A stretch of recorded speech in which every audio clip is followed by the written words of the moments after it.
Welcome to another video from Indzara.com. In this video, I will be discussing about the 5 key components of a PTO policy for hourly employees. I will be explaining each of the factors in detail and why and how they apply to employer and the employee. In the next video, I will be using examples to illustrate how the PTO balances can be calculated. I'm also working on a free Excel template that will calculate the PTO balances for hourly employees. If you're interested in getting notified about the Excel template and the video, please subscribe to this channel. Also, please post your interest in the comment section below. Now let's get started.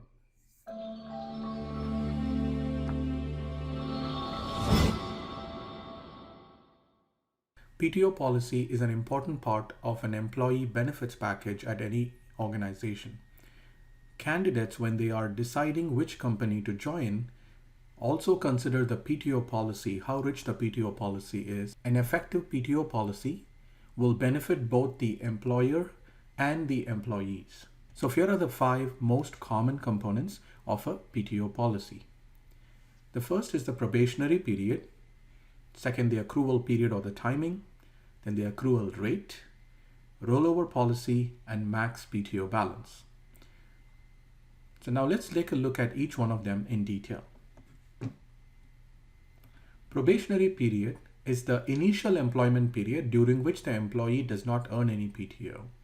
So typically companies may have the first 90 days or so of the employment period during which the employee will not get the PTO benefit. So they will be doing the work, but that work will not lead to any PTO accrual. The more common period has been 90 days. The second factor is accrual period or timing, when the accrual happens. So this represents how often and also when the accrual happens for an employee. There are 4 common scenarios that are used in companies. So the weekly one is one on the top left. This just means that the employee gets PTO accrued every Friday, so once a week.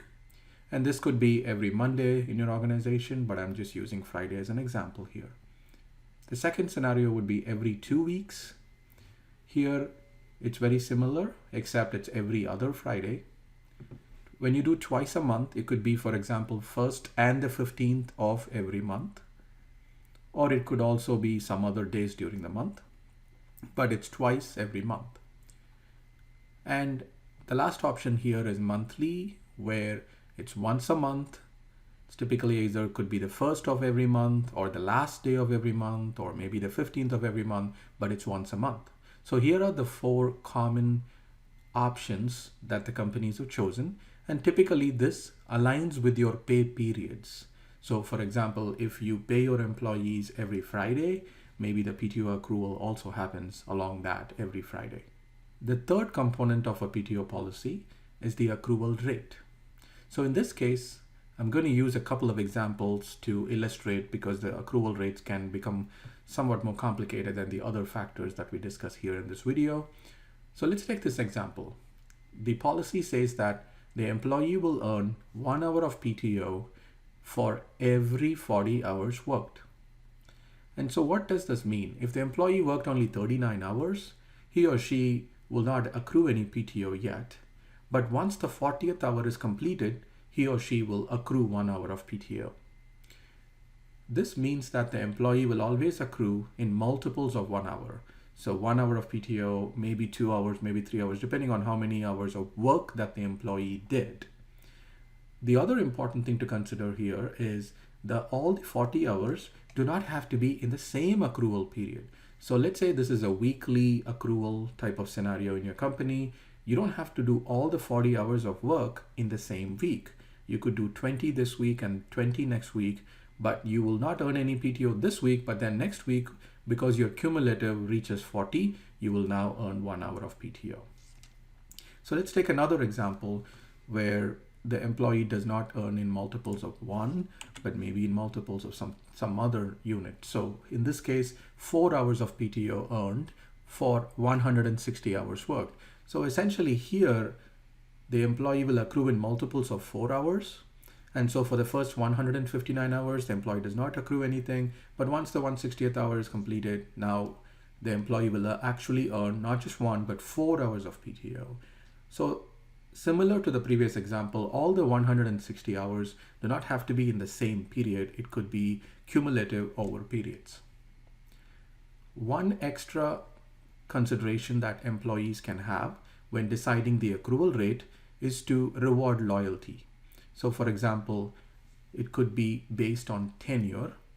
So in this scenario, employees with less than or equal to 2 years of tenure, which means that the employees have not yet completed 2 years of employment, then they only get 1 hour of PTO for 40 hours worked. But then once they reach 2 years of tenure, now they earn more for every hour worked. So now they earn 2 hours of PTO for 40 hours worked.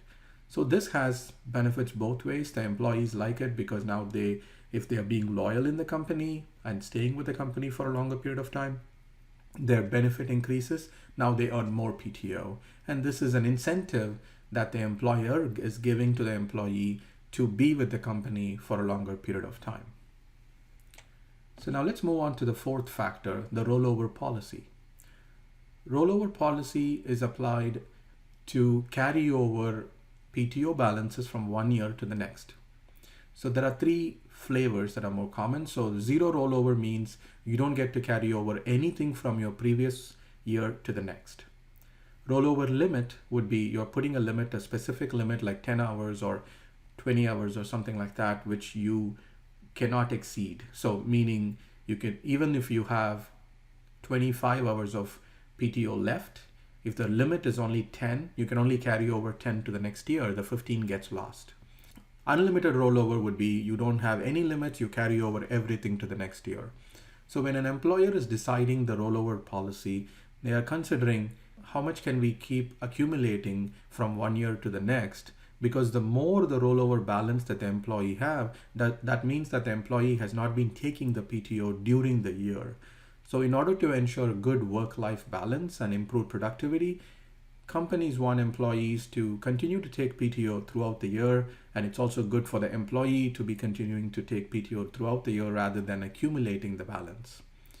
There's also another part where balance is cash. So essentially, if the employee has a lot of PTO balance, and if a lot of employees do that, that means there's a lot of cash value that the employer will have to consider. And so they don't want a large accumulation of PTO balances with their employees from year to year. So that's why the rollover policy, that's where the rollover policy comes into effect. And these are the 3 common types of rollover policies. The rollover timing is when should this rollover policy be implemented? So typically it could be the calendar year, meaning from end of 2019 moving into 2020 or 2020 to 2021. So calendar year change is when the rollover policy may be implemented. It could also be implemented on the work anniversary of employees. So each employee, depending on when they join the company, they will have their own year based on their work anniversaries. So now let's move on to the last factor, which is the max PTO balance. So the rollover policy that we discussed earlier applies only to the end of the year, how much the employee can carry over to the next year. So it doesn't really apply during the year. So maximum PTO balance is something that the companies can apply in order to make sure that the employees do not accrue more than a certain limit during the year. And for the same reason the rollover policy was explained, similar reasons apply to the max PTO balance. We don't want the employees to continue to accumulate balance towards the year end, because it's good for both employer and the employees to be able to continue to take PTOs throughout the year rather than accumulate towards the end of the year. And hence the maximum PTO balance could be applied, so that there is a ceiling to how much PTO balance that the employees will keep. So now that we covered the key components of the PTO policy, in the next video, I will use an example to illustrate how the PTO balances get calculated. Please don't forget to subscribe to the channel, and please provide your feedback in the comment section below. I look forward to seeing you in the next video. Thanks for watching.